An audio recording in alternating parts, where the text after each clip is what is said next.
حضرت ابو ایوب انصاری صحابی رسول ہیں، بڑے جلیل القدر صحابی ہیں۔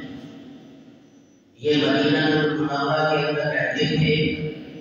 اور رسول اللہ صلی اللہ علیہ وسلم کے کلمے کی اشاعت کے لیے ترکی کے اندر جب پہنچے تو وہی ان کی شہادت ہوئی۔ آج بھی ان کی قبر ترکی کے دارالحکومت انقرہ کے قریب ایک شہر پناہ ہے، وہاں آج بھی ان کا مزار مبارک موجود ہے۔ اور علماء نے ان کی قبر کے متعلق یہ بیان فرمایا ہے کہ اگر روئے زمین میں کسی بیمار آدمی کو شفا نہیں مل رہی کسی جگہ، تو حضرت ابو ایوب انصاری رضی اللہ تعالیٰ عنہ کی قبر کی مٹی اٹھا کر اللہ سے دعا مانگے گا، اللہ اس کو بیماری ختم فرمائے۔ تو یہ رسول اللہ صلی اللہ علیہ وسلم کے دلیل پر صحابی ہیں، وہ فرماتے ہیں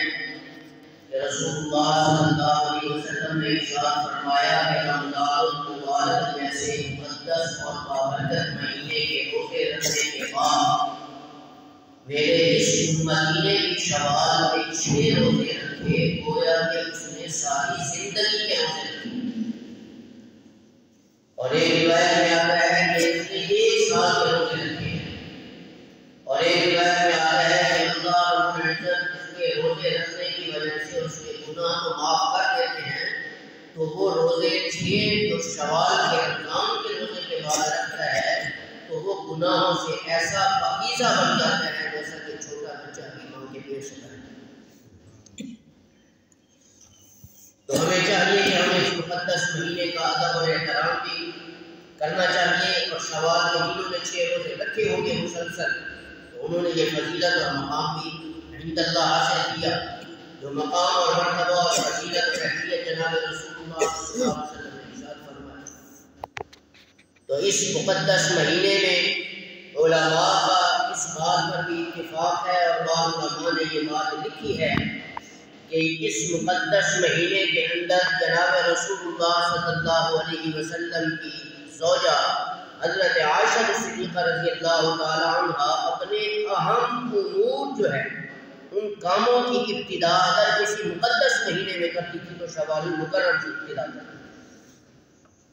تو علماء نے لکھا ہے کہ امت محمدیہ کو یہ بتایا جائے کہ اس مقدس مہینے میں حضرت عائشہ رضی اللہ تعالی عنہ نے اپنے اہم امور کی ابتدا اس مہینے میں کیوں کی، تاکہ ہمیں اور آپ کو پتہ چلنا چاہیے کہ اس مقدس مہینے میں کیا کیا عجیب و غریب واقعات رونما ہوئے۔ تو میرا دل چاہتا ہے کہ اس عنوان کی مناسبت سے میں آپ کے سامنے جناب رسول اللہ صلی اللہ علیہ وسلم کی یہ پاکیزہ اور مقدس خاتون ام المومنین حضرت عائشہ صدیقہ رضی اللہ تعالی عنہ کی آپ کو فضیلت بیان کروں، تاکہ مجھے اور آپ کو پتہ چل جائے کہ اس روئے زمین میں مردوں میں سے اگر صحابہ کرام میں کوئی شخص گزرا ہے جس نے میرے نبی کی احادیث کو امت تک پہنچایا ہے وہ حضرت ابو ہریرہ رضی اللہ تعالی عنہ تھے، اور عورتوں میں اسلام کی اشاعت اگر کسی نے کی ہے تو وہ حضرت عائشہ صدیقہ رضی اللہ تعالی عنہ۔ علماء کا، محدثین کا، مفسرین کا اس بات پر اتفاق ہے کہ حضرت عائشہ صدیقہ رضی اللہ تعالی عنہ وہ خاتون ہیں کہ آقا نامدار صلی اللہ علیہ وآلہ وسلم کے عقد میں، نکاح میں اگر آپ سے پہلے کوئی بیویاں آئی ہیں تو یا تو وہ مطلقہ تھی یا وہ بیوہ تھی، لیکن رسول اللہ صلی اللہ علیہ وسلم کے عقد میں اگر حضرت عائشہ صدیقہ رضی اللہ تعالی عنہ آئی ہیں تو یہ کنواری بن کر آئی ہیں، اور ان کا نکاح بھی اللہ نے عرش پہ میرے نبی کے ساتھ کیا۔ تمام عورتوں میں حضرت عائشہ صدیقہ رضی اللہ تعالی عنہ کو فقیہت، عظمت، فضیلت اور مقام حاصل ہے۔ حدیث میں آتا ہے کہ ایک مرتبہ رسول اللہ صلی اللہ علیہ وسلم یہ بیوی حضرت عائشہ رضی اللہ تعالی عنہ حضرت ابوبکر صدیق رضی اللہ تعالی عنہ کے گھر یہ بھی تشریف فرما تھی، حضرت خدیجہ حضرت فاطمہ الزہرا رضی اللہ تعالی عنہ بھی تشریف فرما تھی۔ تو آپس میں ان کی بحث شروع ہوئی۔ حضرت فاطمہ رضی اللہ تعالی عنہ نے فرمایا کہ میں تو تجھ سے زیادہ عظمت والی خاتون ہوں، کیونکہ میں رسول اللہ صلی اللہ علیہ وسلم کی صاحبزادی ہوں، اور حضرت عائشہ صدیقہ رضی اللہ تعالی عنہا نے فرمایا کہ میں بھی جانتی ہوں کہ تو عظمت والی ہے کہ رسول اللہ صلی اللہ علیہ وسلم کی تو بیٹی ہے، لیکن یاد رکھے کہ قیامت کے دن ہر پاکیزہ عورت پاکیزہ اپنے مردوں کے ساتھ ہاتھ پکڑ کے جنت میں داخل ہوگی۔ جب میں جنت میں داخل ہوگی تو میرا ہاتھ محمد رسول اللہ کے ہاتھ میں، مجھے انفرادیت حاصل ہے، مجھے خصوصیت حاصل ہے، مجھے مقام حاصل ہے، کیونکہ علی المرتضیٰ رضی اللہ تعالی عنہ جو تیرے شوہر ہیں تو ان کا ہاتھ پکڑ کے گئے اور میں محمد رسول اللہ صلی اللہ علیہ وسلم کا ہاتھ پکڑ کے جاؤں، یہ میری انفرادیت اور خصوصیت ہے۔ اور یہ بھی فرمایا کہ تمام مومنین عورتوں میں سے، تمام اسلام کے اندر رہنے والی پاکیزہ خاتون عورتوں میں سے مجھے یہ خصوصیت اور عظمت بھی حاصل ہے کہ اللہ رب العزت کی طرف سے مجھے کئی سلام بھی آئے ہیں، اور حضرت جبرائیل امین علیہ السلام کو اگر رسول اللہ صلی اللہ علیہ وسلم کی تمام بیویوں میں سے کسی کو انفرادیت اور خصوصیت حاصل ہے، مجھے حاصل ہے، کیونکہ میں نے اپنی اصلی حالت میں جبرائیل امین کو آنکھوں سے دیکھا اور کسی نے دیکھا ہی نہیں۔ یہ عظمت بھی مجھے ملی ہے، یہ بلندیاں بھی ملی ہیں۔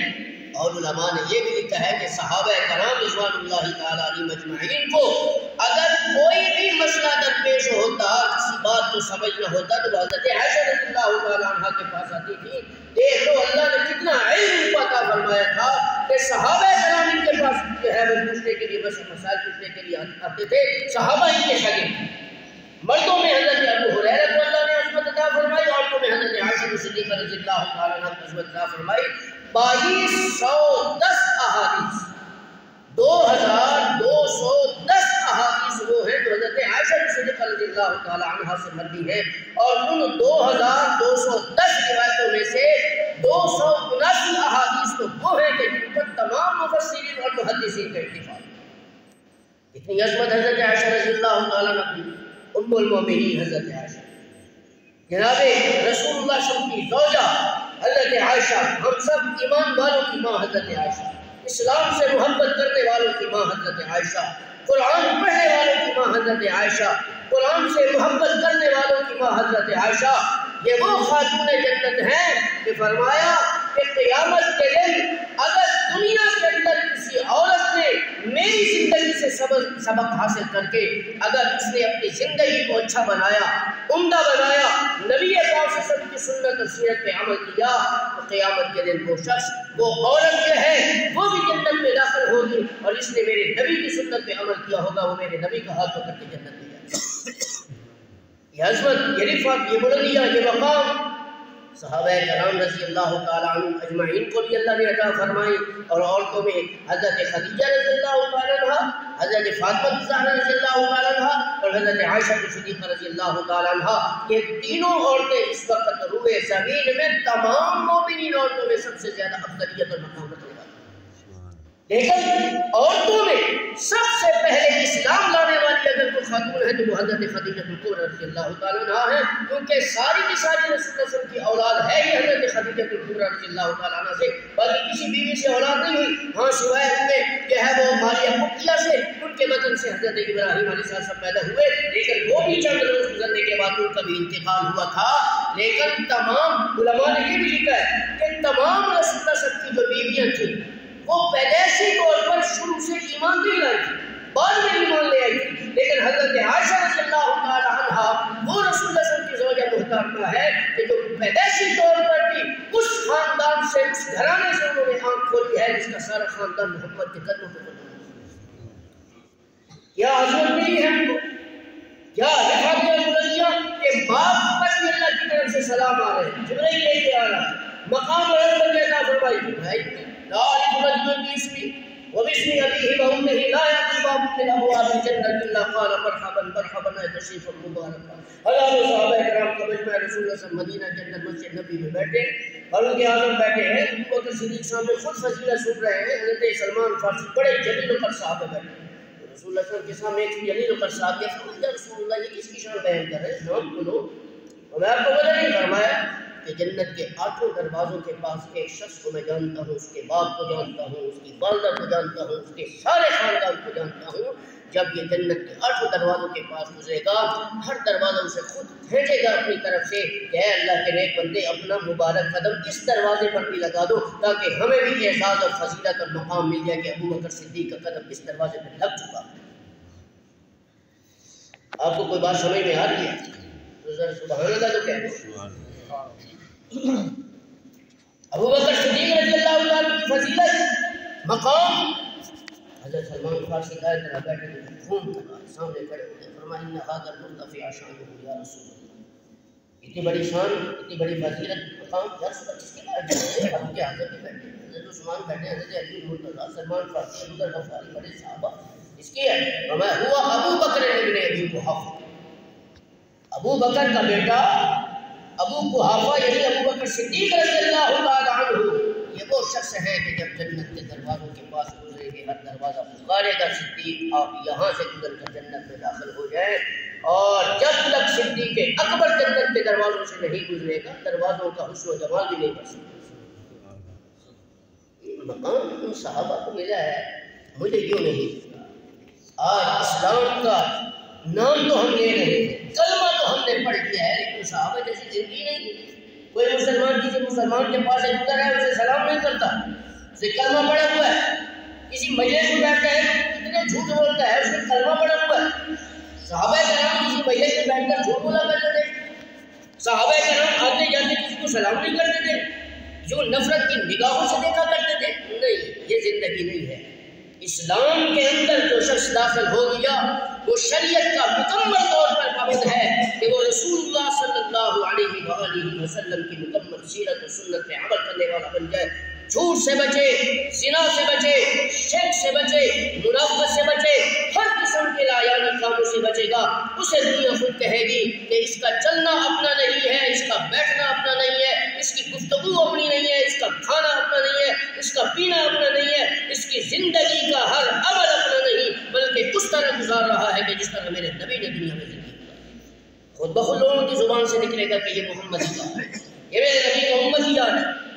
میرے بھائیوں ہم ایسی زندگی گزارے اپنے کو، اللہ نے ہمیں مقدس مہینہ دیا، ہم نے گزارا اللہ کے فضل کا۔ یہ شوال کا مہینہ چل رہا ہے، یہ بھی گناہوں کی بخشش والا مہینہ چل رہا ہے۔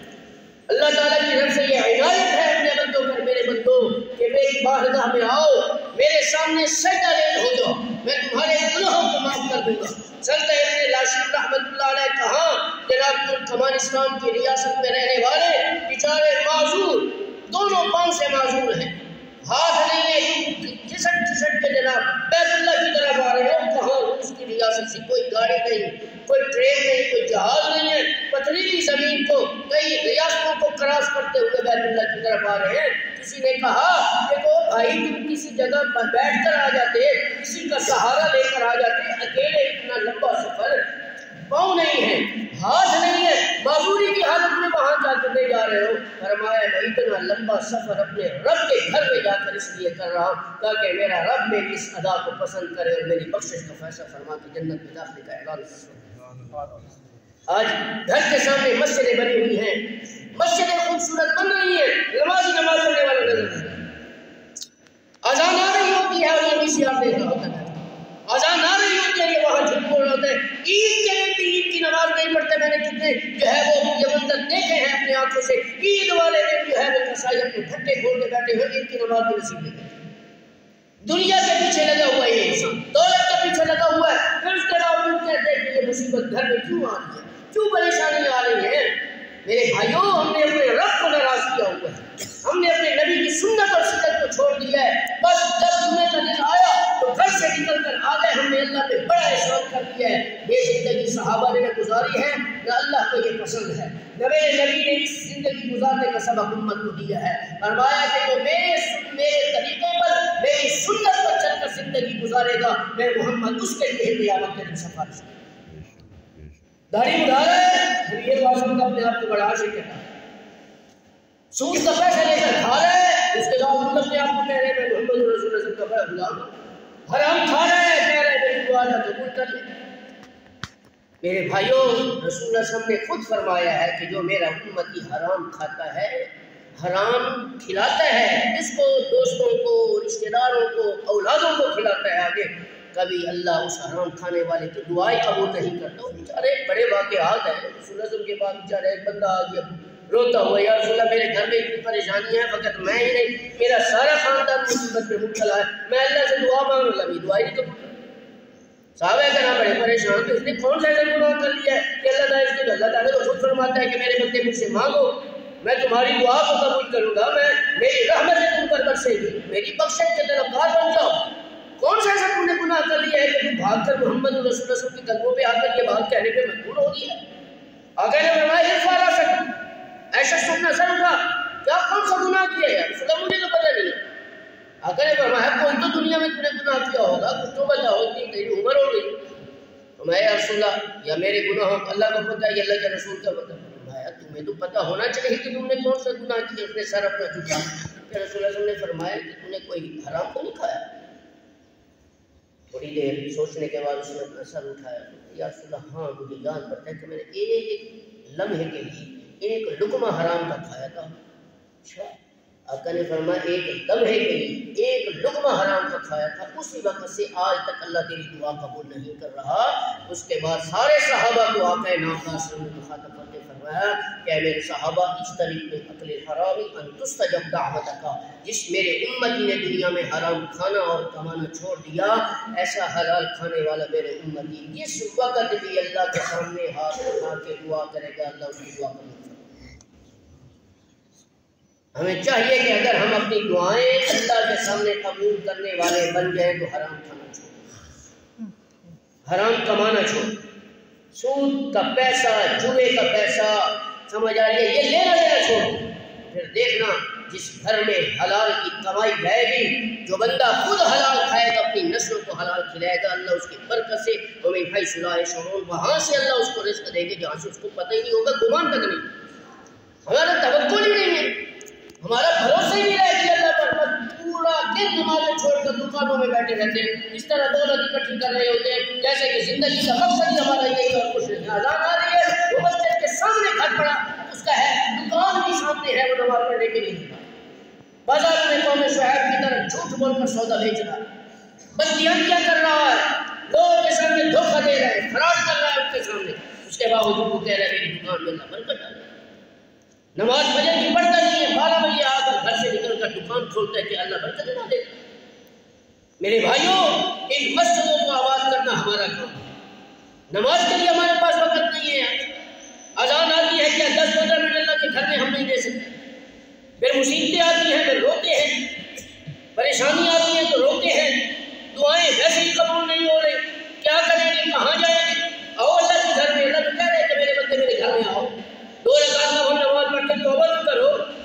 پھر دیکھنا میں تمہارے گناہوں کو کیسے معاف کرتا ہوں. یہ تو بوڑھا شخص ہے بیچارہ, یہ ریاض کے دارالحکومت کے جو ہے جو سعودیہ کا دارالحکومت ریاض ہے, اس کے مضافات میں ایک علاقہ جو ہے وہ نہامت وہاں سے بیچارہ چل کر آئے, یا رسول اللہ جو ہے میرے گناہ بہت ہو گئے, اللہ میری دعا کو قبول فرما دے. پر میں جہاں کیا کرنے کے لیے آئے تھے, جہاں تم نے گناہ کیے وہاں اللہ سے توبہ کر لے, پھر اللہ نے بڑے گناہوں کو معاف فرمایا کہ میں اس لیے آپ کے پاس آیا ہوں کہ میں چاہتا ہوں کہ میرے 95 سالہ زندگی کے گناہ اگر میں آقا نامدار صلی اللہ علیہ وسلم کے سامنے بیٹھ کر اللہ سے توبہ کروں, کیا اللہ میری دعا قبول کرے گا. میں تو آپ سے یہ بات سننے کے لیے, جواب سننے کے لیے آیا ہوں. آقا نامدار صلی اللہ علیہ وسلم نے فرمایا کہ میرے صحابہ اس پورے شخص کو دیکھ لو کہ 95 سال کے گناہوں پہ رو رہا ہے, کہ اللہ آج میں اگر توبہ کروں تو گناہ معاف کر دے گا. میرا اللہ تو اتنا ارحم الراحمین ہے, غفور الرحیم ہے کہ میری امتی کے گناہ آسمان تک پہنچے, زمین کو سیاہ کر دے اور سمندر کے ایک قطرے کو سیاہ کر دے, درخت کے سارے پتے اگر سیاہ گناہوں کی وجہ سے ہو جائے. اور میرا بندہ میرا امتی اللہ سے جا کر کے مسجد میں آ کر اللہ سے 2 رکعت نفل نماز پڑھ کے توبہ کرے گا, اللہ پھر بھی میرے امتی کے گناہ معاف کر دے گا. مسجد میں آئے گا کون, مسجد میں نماز پڑھنے کے لیے کون آئے, کسی کی بات مانیں گے تو زندگی کے اندر تبدیلی آئے گی. میرے بھائیوں اللہ اس کے رسول کا فرمان,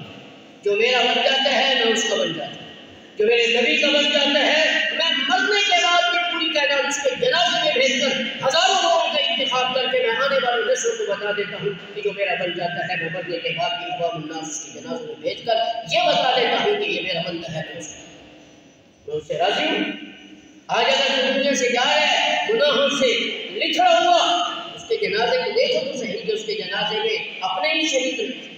ہماری زندگی ہے ایک دوسرے کے ساتھ تو ہماری لڑائی ہے، ایک دوسرے کے ساتھ تو ہماری جو ہے وہ بول چال نہیں ہوتی، تو کیا ہماری زندگی ہے؟ ہم لوگوں کو لِمَ تَقُولُونَ مَا لَا تَفْعَلُونَ کے مشتاق لوگوں کو دین کی دعوت دے کے گناہوں میں ہم لکھ رہے ہیں، گناہوں میں ہم لوگ جو ہے اس کے اندر کیا ہماری زبان میں اللہ فصاحت اور بلاغت دے گا کہ میں جو بات کروں گا لوگوں کے دلوں میں سے میں خود تو عمل کر کے دکھاؤں، میں خود تو اس پہ عمل کروں، جو بات میرے زبان سے نکلے گی وہ لوگوں کے دلوں میں سے۔ میرے بھائیوں، میں بھی آپ بھی اللہ کے گھر میں بیٹھ کر کے ارادہ مسلم ارادہ کرے کہ جو ہو گیا سو ہو گیا، آج کے بعد اس رب کی نافرمانی نہیں،